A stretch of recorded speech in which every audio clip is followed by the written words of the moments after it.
This is the character, not No, me. yo, that's right. He's also a hothead like me. It's the first like Swedish project that actually like depicts real life war events. There's this difference between peacekeeping and Peace enforcing. peace enforcing. Yeah. So this is Toni Prince. He plays Danilo Babic, a feisty translator in the shootback squad of Nurbat 2. And he's a fun guy. And but he keeps his emotions on the inside.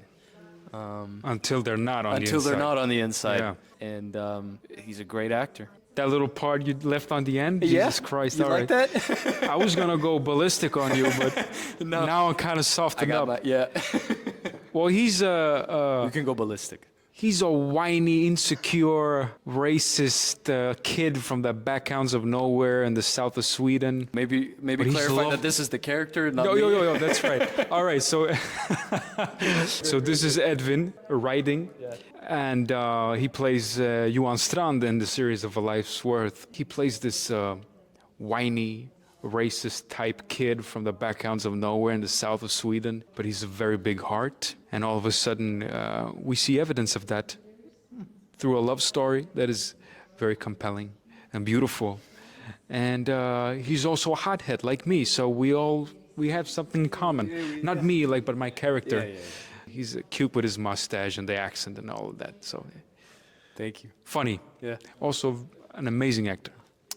Really interesting character. Was very different from what I've played before and very different from who I am as a person. And I just found that as an interesting challenge to try and get closer to that perspective on life and society. But it's also it was a fascinating project because it's the first Swedish project that actually depicts real life war events, stuff that has happened, obviously with a fictional twist here and there, but still, and it was they were betting a lot on it, and it was Ahmed was an interesting director who I'd heard about prior to this project, and it was just too good to not want to do, pretty much. Yeah. The thing that struck me was the ambition. It was very ambitious. They wanted to make it like a real big, powerful series. And probably, I mean, you could sense that in terms of budget as well, but also mainly in terms of the weight of the story and the historical accuracy that was being prioritized in a way. It was important. I can tell that this should be true, and the characters should be true, and the events should be true to reality. And I mean, you mentioned fictional twists and all that, but that's mostly for dramatic reasons in terms of building character and certain scenes and whatever. But in terms of the events and how the story is told, and when it comes to the war side of it, it's all there and it's very objective. There is this element of it being a part of my heritage as well that was very interesting to me, since my parents they very much experienced the war in Sarajevo and then came to Sweden, and I was born in '98, so I felt like I had to do it.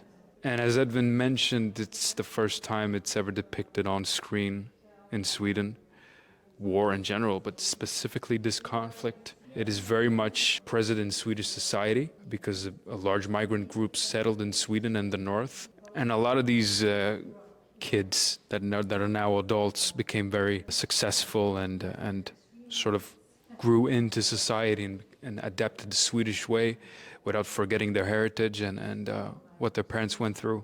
Even they as kids, some of them that were experienced war as kids. So it's an homage to what could happen in Europe very quickly.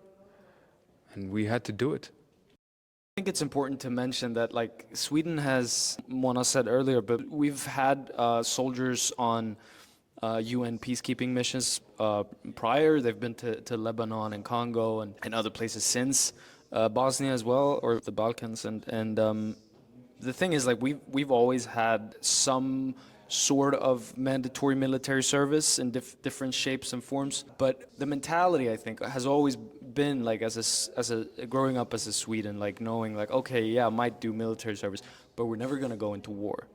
That's never going to happen. And so there's an innocence to that. And it was, even though we've had soldiers in peacekeeping missions, but also prior to this story, this event, people were volunteering. They wanted an adventure, or they wanted to do it for, it looks good on your resume or whatever it was. And all of a sudden, like not to get into the specifics, but like Sweden usually follows this one article in the UN resolution, and which prohibits actually shooting back if you get shot at. And all of a sudden, with this mission, they're Six. yeah, they're following, what was it, Article 7? This for this Well, mission? in this very instant, it is Article 7 all of a sudden. Yeah, so then you're able to shoot back, and then all of a sudden there's this, like, the perspective in the media was like, why are we sending, as a neutral peacetime country, why are we sending soldiers into war? And it was this whole new, like, world, you know? There's this difference between peacekeeping Yeah. and Peace enforcing. peace enforcing, Yeah. which is the difference between the 6th and the 7th paragraph. And our colonel, well, he went along with the 7th one. Yeah.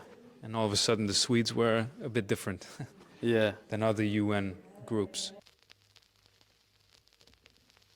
Well, I found it like fascinating to like get the opportunity to deep dive into this part of history and this conflict and what led up to it and what kind of consequences it had and stuff like that. But I mean, there was also a part of me who wanted to keep that kind of distant, because that's in line with my character. It sounds now as like an excuse to just not do research, but I did do a lot of research Quite the on opposite. on the conflict, and I went down to Sarajevo with the director for castings, and then I got the opportunity to actually see, you know, Sarajevo which was like a central place in the conflict, right? Yeah, and you see like bullet holes still in the walls of these It apartments. was under siege. Yeah, yeah. You know, I did that research and also some of just like the what was going on in Sweden politically at the time. And I played this character who he just has this like no real understanding or empathy for different cultures other than his own. I'm not like that as a person, and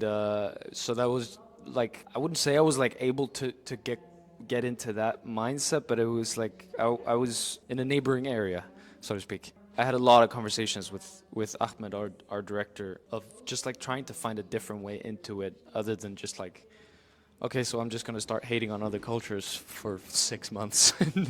That wasn't really an option for me. So we found real interesting pathways into that. Yeah, and then obviously the physical part. It was a lot of workout, at least for me. I was surprised at the physical shape of the guys. Yeah. I mean, I was very positively surprised. And then we spent a week in the woods with a retired military major Yeah. who drilled us and did like Oh, yeah. a pre-deployment training. Yeah.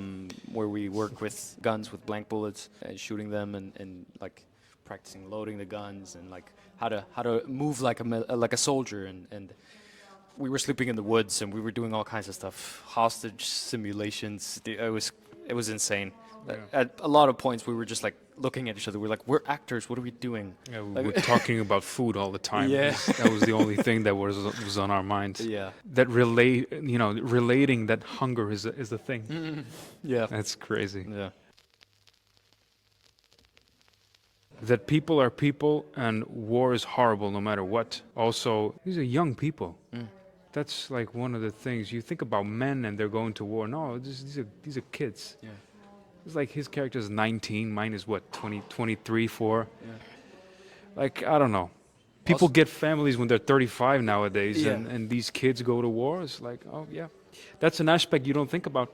And I think like when the audience is watching this show, it's easy to just like imagine that it's fictional, but I think it's important to say that like what these guys, and as you said, young guys, what they saw was real.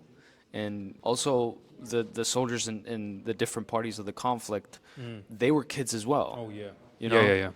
Yeah. These were Serbian or Croatian or Bosnian kids, you know, who were just like battling within families and battling, you know, and it was a dirty war. And yeah, we got to remember that this was real and it can happen again, and we have to make sure it doesn't.